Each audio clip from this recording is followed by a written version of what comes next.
Kung kayo'y mananalangin, sabihin ninyo, Ama, sambahin nawa ang inyong pangalan.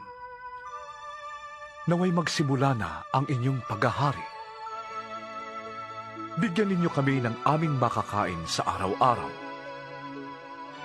At patawarin ninyo kami sa aming mga kasalanan. Yamang pinapatawad namin ang bawat nagkakasala sa amin. At huwag ninyong hayaang malagay kami sa matinding pagsubok. Humingi kayo, at kayo'y bibigyan.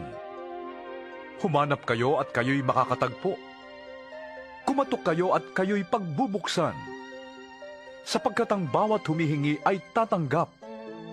Ang bawat humahanap ay makakatagpo. At ang bawat kumakatok ay pagbubuksan.